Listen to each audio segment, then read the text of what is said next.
Thank you, Mr. Chairman. Thank you. So I'm going to hit two things. I'm going to try to hit this a little differently. It's been alluded to by some of my colleagues.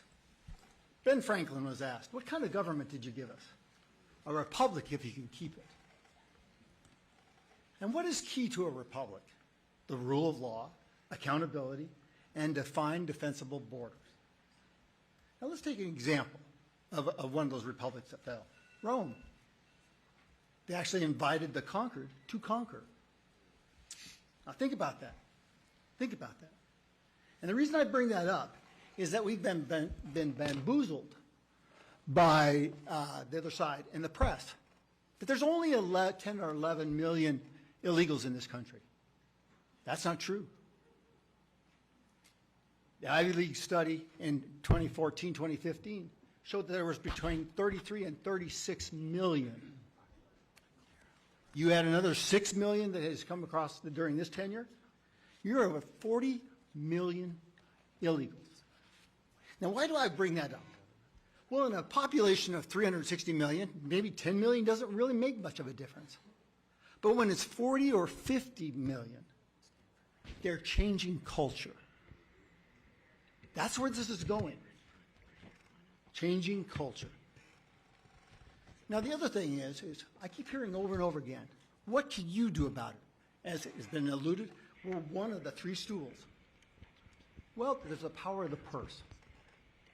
The chairman actually just brought this up. That fight's coming. That was part of the fight that the 20 held out for, to get that rules changed. But it's even better than that.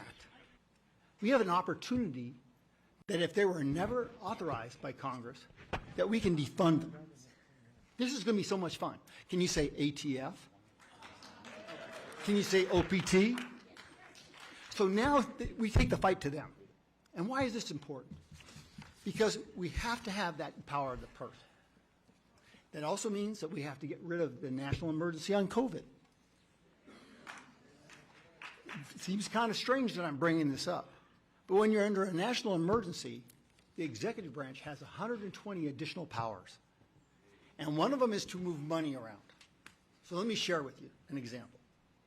Congress, in its wisdom a year and a half ago, authorized $2.some billion to go to COVID testing. It disappeared. It was rerouted by the administration for illegal immigration housing. Now let's step back. This last fall, there was an omnibus bill of $1.7 trillion passed, and it was passed intentionally under the COVID national emergency. That means that, succinctly, not one of those dollars that Congress is obliged to spend has to be spent that way. Not that it will, but I hope I'm sharing with you that they get a lot more latitude. And so that power of the purse has to return. Okay, so we also have to do our job. In the national emergency, would you be surprised to find out that once a declaration of a national emergency occurs, that Congress shall, no later than 6 months later, convene to decide whether to continue that national emergency or kill it. I dropped that bill twice. Ms. Pelosi killed it twice. So the magic about this is that once you start the process, it has to go through. It's a privileged motion. So we've actually enabled our Senate minority to actually take this up because we've already passed it out of the House. So play smarter, not harder. The appropriations process is going to be the big fight. You got a debt ceiling. You got these appropriations.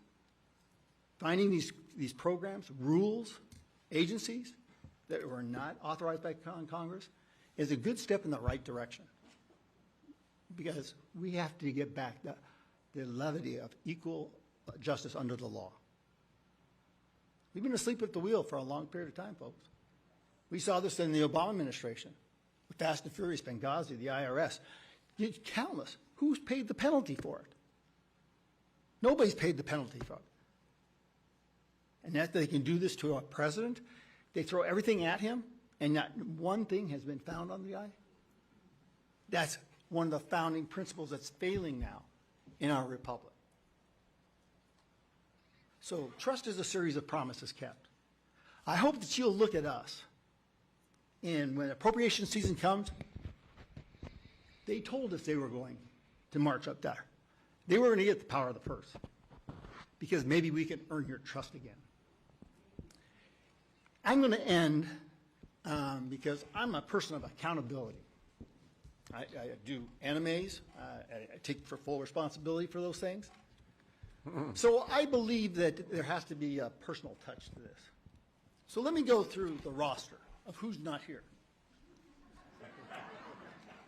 Mr. Nadler from New York, Miss Lofgren from California, Miss Jackson Lee from Texas, Mr. Cohen from Tennessee, Mr. Johnson from Georgia, Mr. Schiff from California, Mr. Cicilline from Rhode Island, Mr. Swalwell from California, Mr. Liu from California, Miss Jayapal from Washington, Mr. Correa from California, Miss Macbeth from Georgia, Miss Dean from Pennsylvania, Miss Escobar from Texas, Miss Ross from North Carolina, Miss Bush from Missouri, and Mr. Ivey from Maryland. Until we start putting names and holding people accountable, we're not going to get anywhere close to our goal. We the people. Thank you, gentlemen. Thank you, Chairman, for the privilege of sitting in and thank you. charging your parade. Gentleman yields back. Thank you, Paul.